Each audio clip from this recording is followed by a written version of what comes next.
Hi friends, நாங்கள் தயாநிதி. இன்னைக்கு நம்ம என்ன வீடியோ பார்க்க போறோம்னா, நம்ம இதுக்கு முன்னாடி நம்ம மலையனூருக்கு வந்திருந்தோம்ல, அப்போ நம்ம மொட்டை அடித்தோம். இப்போ கொஞ்சம் ஹேர் வளர்ந்துருக்கு. நம்ம இப்போ மலையனூருக்கு தான் நம்ம திரும்ப வந்திருக்கோம். இப்போ நம்ம கிடா வெட்டுறது. இங்கே பாருங்க, இங்கே வெஜிடபிள்ஸ் அறிஞ்சுன்னு இருக்காங்க. இவங்க வந்து எங்கள் பெரியப்பா தான். எல்லாரும் இங்கே ஹெல்ப் பண்ணின்னு இருக்காங்க. அங்கே பாருங்க,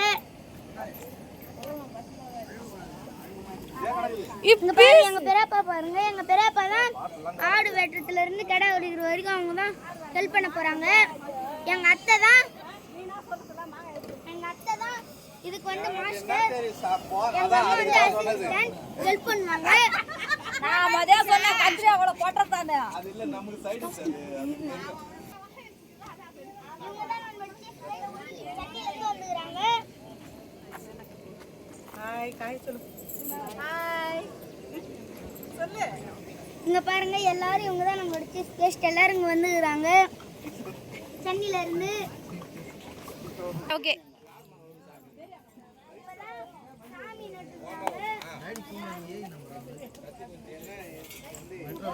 ராமா அந்த அண்ணன் கூட கொடுடா. இது சூழ்நிலைலாம் இது வரல. தண்ணி வச்சு இங்க வந்து ரெண்டு பாக்கெட் வாங்க பாரு. விளையாடிங்கறாங்க போன்ல. ரெண்டு பாக்கெட் வாங்க பாரு. அங்க பாருங்க, எங்க அத்தை எங்க அம்மா கஞ்சி வெடிக்கறாங்க. இது எல்லாம் பண்ணிட்டு காமிங்க இப்படி. அந்த கையால பிச்சா தான வந்தாங்க. கரோட்டு குழம்பு வச்சிருக்காங்க. கரோட்டு குழம்பு வச்சு பச்சை கத்துது. கடா தான் பிரியாணி. பிரியாணி வந்து பிடிக்கிறதுக்கு எல்லாரும் வெயிட் பண்ணின்னு இருக்கோம்.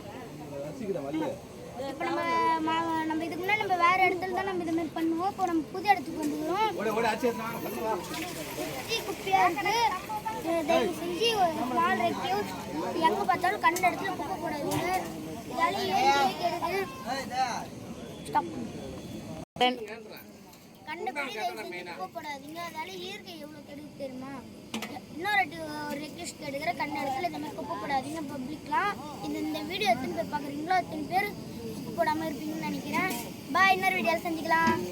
நம்ம சாப்பாடு செஞ்சதுக்கடுத்து நம்ம இன்னொரு வீடியோவில் மீட் பண்ணலாம். பாய்.